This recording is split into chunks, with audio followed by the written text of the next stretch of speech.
Hi everyone, welcome to part 2 of the series of building a blog with Laravel 8, Jetstream and Livewire. Basically, this is the things that we're going to do in this episode. We're going to create the blog.test.url, that one right there.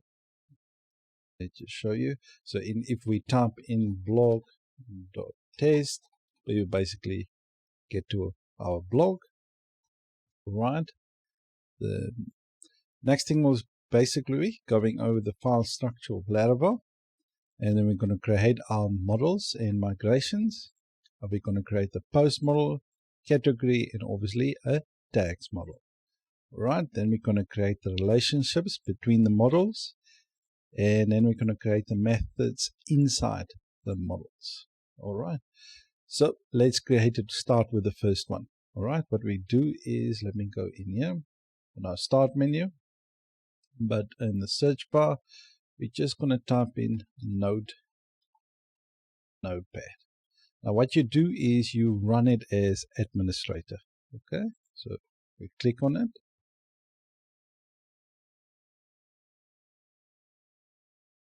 It's kind of important to run it as administrator, because what the things that you're going to do is you would need administrator privileges, otherwise you cannot save it. Right, so then you do is you say file open. Right, so you open inside, basically, right, inside your C drive, Windows, System32, drivers, and then etc. Right, and then here you just go for all files. Just select the all files. Then you click under host. Right, then this window should appear for you. Okay, so what you do is now you type in,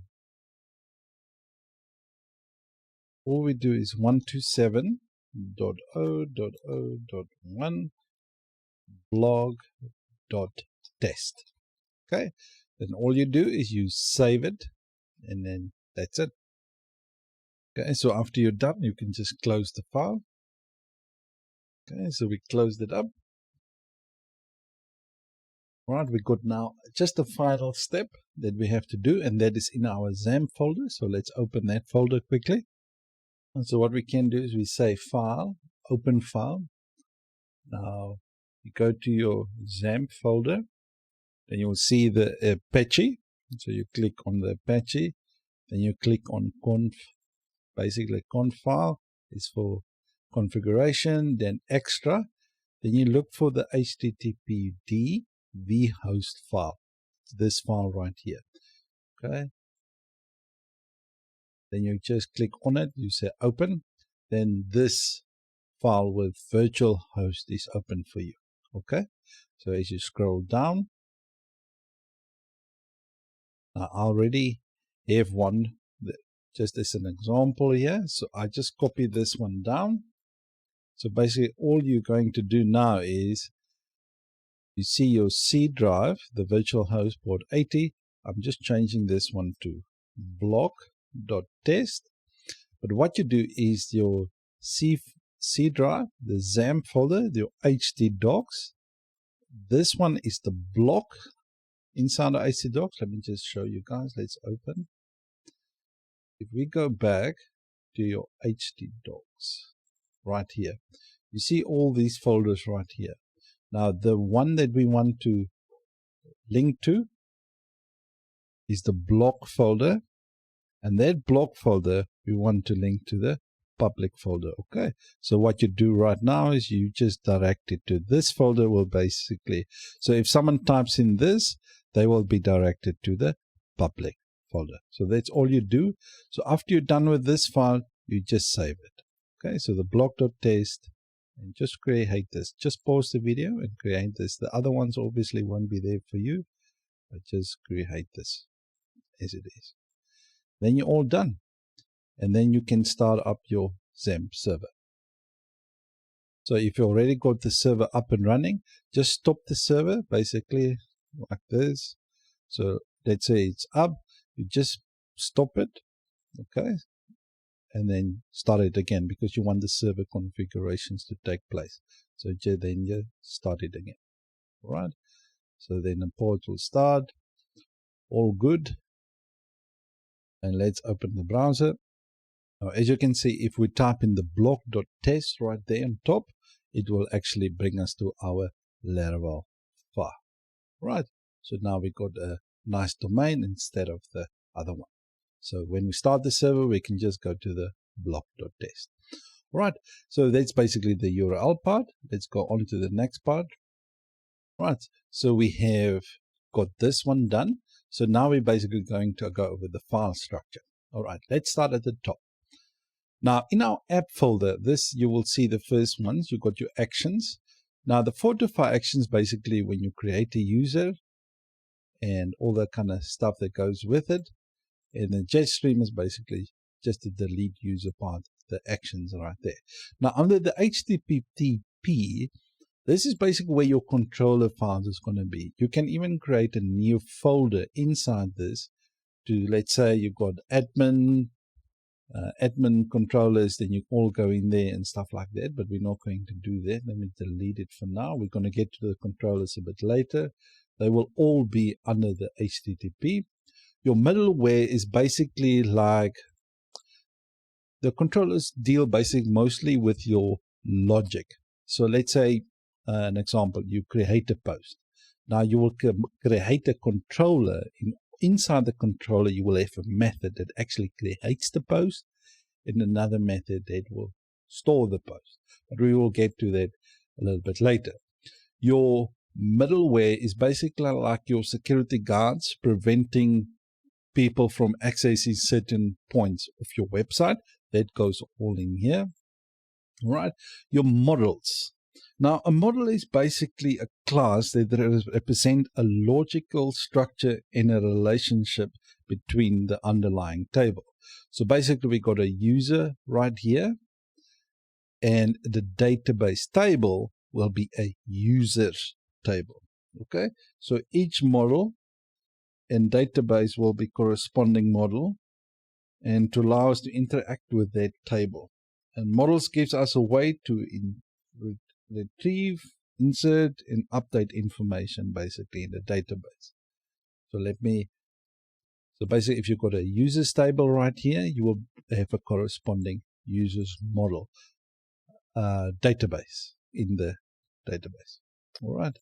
So let me quickly data table. Sorry. Right, the next thing that we have is we got obviously the Bootstrap. This is basically the application of Laravel. Then you have your config files where you can actually do some configurations to the file system. But I'm just roughly going over it. We're going to get to this a little bit more in depth. Right, and then we got our database. Now here is basically the migrations that will happen. Right. Now, the migrations basically work like this. You guys remember how we created, when we went to PHP MyAdmin, then we created that block, database table. Now, instead of doing that, we can do them all in Laravel with migrations. So basically, we can insert tables and things like that from our migrations file. So basically, this is basically logging all the information and things that you need, the tables, the columns, and all that kind of stuff will be done through migrations. Now, factories is basically if you want to fill in dummy data into your database in the development environment and not in a production environment. Okay, you'll use factories for that. And the seeded is actually the seeds where you're going to actually put the data into your database. All right. The next thing, this is your important part here. Now, everything that you're going to see on your website will be basically in your public folder. All right. So this is the only folder that will be displayed publicly, if I can say so. All right. So this is what the users will see. All the other folders that you will see, this will be private and cannot be accessed from the web. All right. Under the resources, basically, we will have our views. Now, the views is the ones that we're going to be displayed to the browser. All right. Now these files will get compiled obviously into, they are Blade files. This is the Laravel Blade templating engine.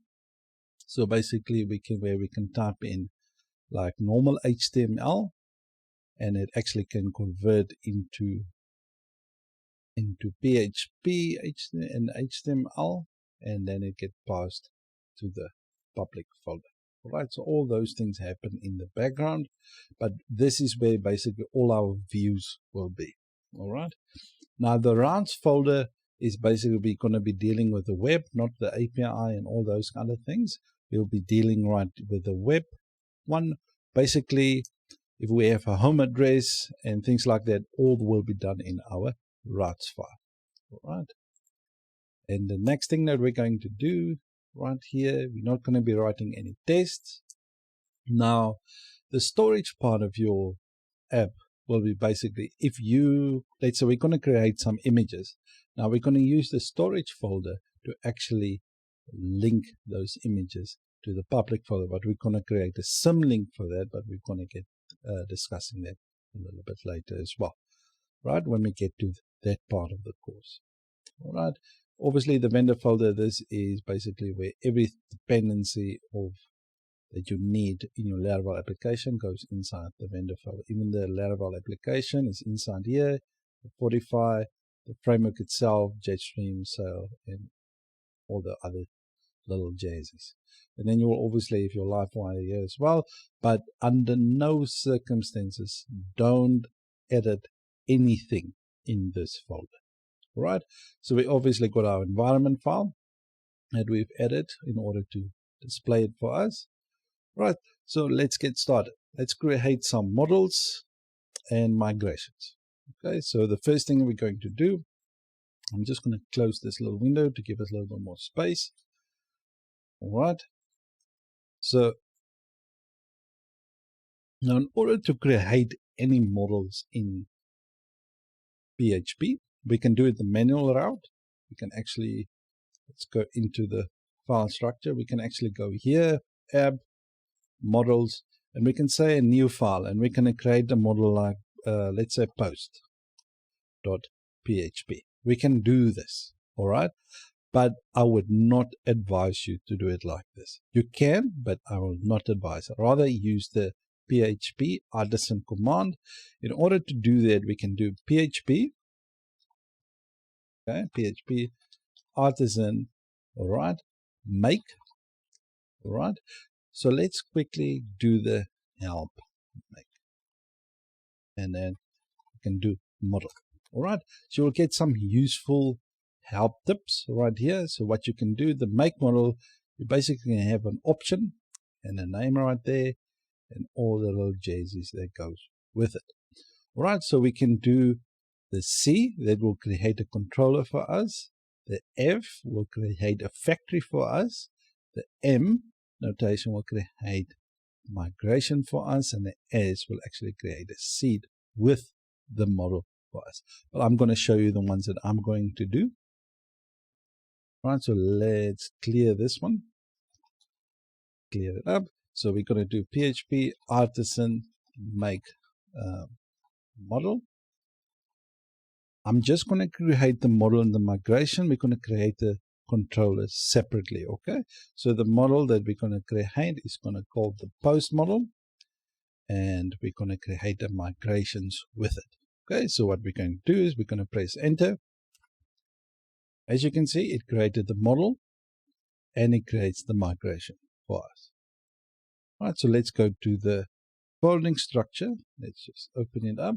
So as we go to the models, you can see we created the post model with the PHP tags, the namespacing, and everything in it. So kind of ready to go. All right, but we're not done yet.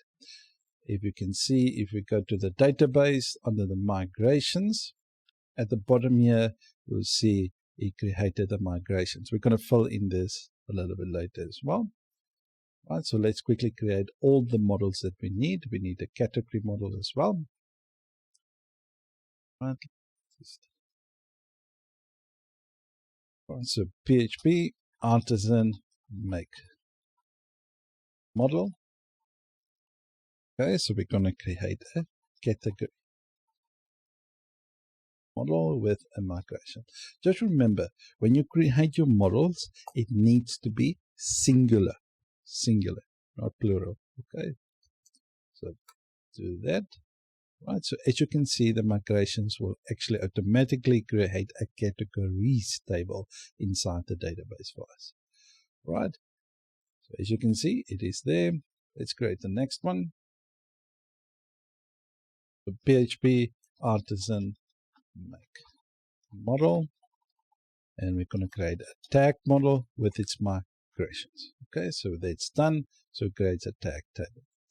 Now the thing is, what we want to do is as well, we want to create a pivot table also in our database between our post and our tags.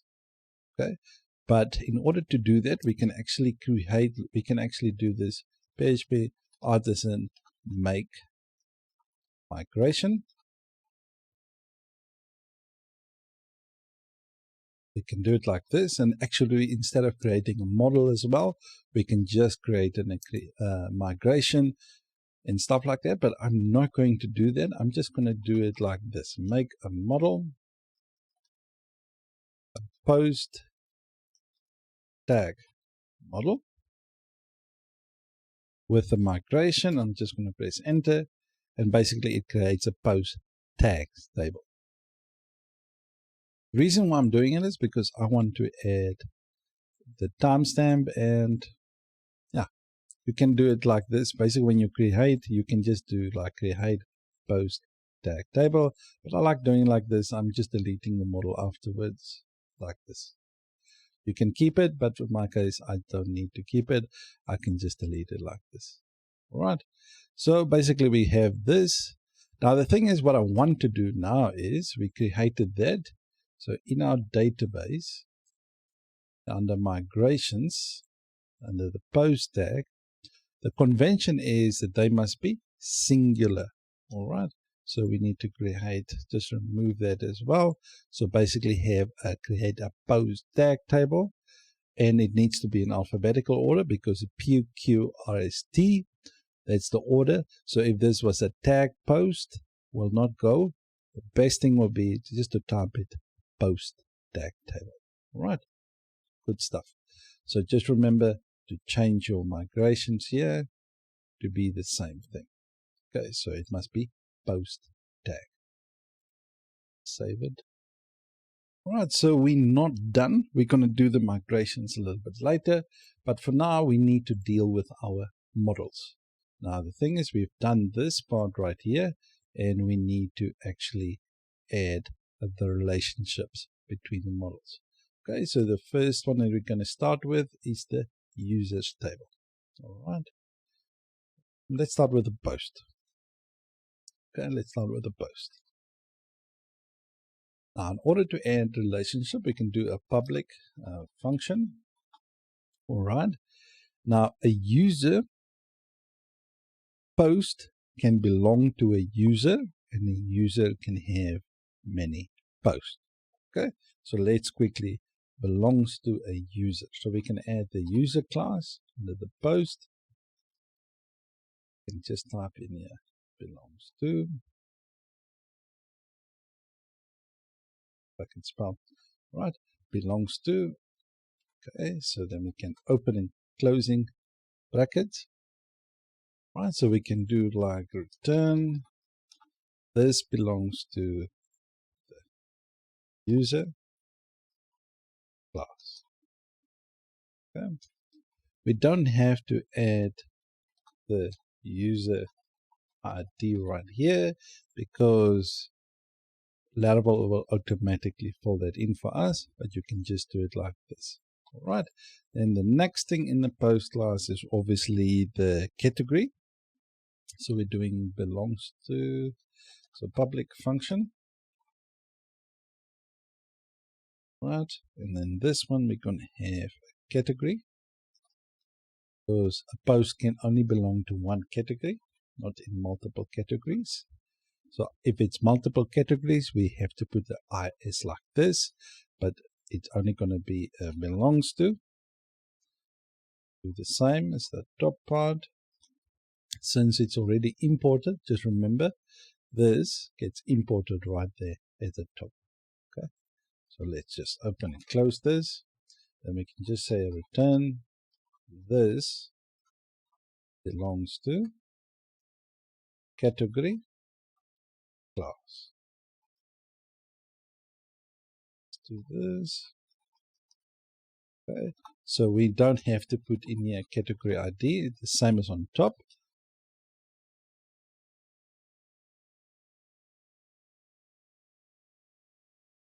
All right, and the next relationship that we have is called public function tags. All right, and this one is going to be belongs to many. All right, so a tag belongs to many. Post belongs to many because there's a many to many relationship between the post and the tag. Many. Okay, tag class. Right, so what we can even do right here is we can put in the reference as a post tag like this. Right, so that's the relationship done in the post, but we need to actually add protected table that equals to, we need to add it to the posts table. Posts, and then protected fillable equals to. Now, the reason for protected fillable is you can create an array of all the data tables that you basically want to be filled in. It's like title and body and stuff like this. But now there's another method, because the thing is, if once you're going to create, let's say you're going to create a post, is actually, if you don't put in the fields here, it's actually a protection mechanism to say that no mass assignment can happen. All right. But in some people, what they will do is they will do protected, guarded. Let me just change this.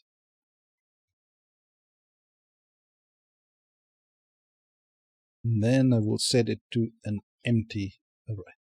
All right. So you've got two options. You can put it like this, protected, guarded to an empty array, or you can do protected fillable, and you can actually define which fields you want to be mass assigned. Right, for us, we're going to do the protected fillable just as an extra protection for us. Right, so we're going to do the ID, title, body, and we're going to fill more of these fields in once we start filling in the database migrations. Okay, so that is the one. What I want to do as well, I want to add with default, just for us, just like belongs to a user. We just want to add this little field in right here. Public function user belongs to the user class and the default of admin user. That's all for now in the post class. We're obviously going to add some more methods in here, like the excerpt method. We're going to do that also, but a little bit later in the series as we get to that part of the course. Right, so we're going to do the same thing here. So we're going to add the protected table. We're going to do that is going to be the categories table. We can spell. Right, and the next one we're going to do the protected fillable again. It's going to be an array. Okay, so of ID. And we're just going to put a name.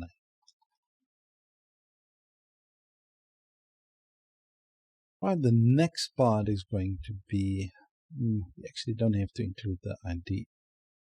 However, we actually can remove the ID. We're just going to put the name, and a category is going to have a slug. The slug is basically a friendly URL. browser SEO friendly URL. Okay, so the next thing that we're going to do, category and post is going to have a relationship. Okay, so in the category, we're going to have a has many posts. So public function, okay, if I can spell, function has many. Okay, and then we're going to many. Okay, and here is we can just say return as many.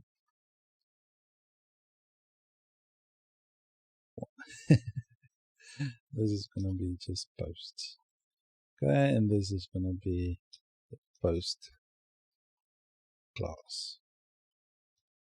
All right, so, and we don't have to include the post right there. You can just leave it like this. Right, so this is enough for the post class, the category class. We're going to done the category. Now we need to move on to the tag class as well. Right, so protected table. Let's equal that to the tags table. Okay. Under that, we're going to do the protected fillable. Just remember, for mass assignment protection, or you can do the protected guarded and empty array. But if you don't know what you're doing, please do the protected fillable. Okay. And then all we're going to do here is in the tags, we're going to have the name and a SEO friendly slug. So those are the two that we're going to need here. And then obviously the relationship between the tag and the post. Right, so public function, posts, okay, that is belongs to many, okay, that's the relationship. And then we can just say return this belongs to, say, post class. All right, so that is our models all sorted, except for our user class. We still need to add the relationship between the user and the post. Okay, so we're just going to add here at the bottom, public function of posts, and the user has many posts. Okay, so we're going to do a has many relationship, and then we're going to do a return this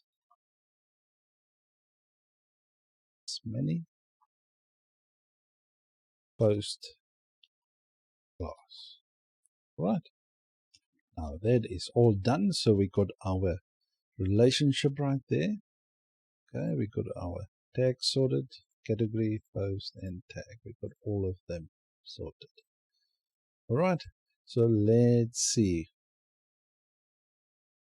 All right, so we've done our create models migrations, post, category, tag. We created the relationships, and we create the methods inside the models. All right, so we got all of that done in there. All right, so there's obviously more to add to our post model. Like I said before, we can do a public function excerpt. Okay, we can obviously add that a little bit later, but we're going to get to that because I want to explain why we do it when we get there. All right, so obviously in the next episode, what we're going to do is we're going to be filling in our migrations inside our migrations file right here. We're going to be filling in the extra things that we need inside our post, because right now it's just got the ID and the timestamp, and we need to obviously fill in the slug and all those kind of things. And we're going to do that in the next episode. Thank you guys for watching. I'm still trying to feel how I'm going to do these episodes. So I prefer the longer ones so I can give you all the information, basically what you need inside these videos. So thank you guys for watching, and thank you for sticking it through till here. If you like the video, please give it a like so that let me know if I must continue or not continue. But I will continue. I'll finish it nonetheless. Thank you for watching. Give it a thumbs up, thumbs down. Constructive feedback will really be appreciated. And yes, all right. And I'll see you in the next one where we're going to be dealing with migrations. Thank you guys for watching, and I'll see you there. Goodbye.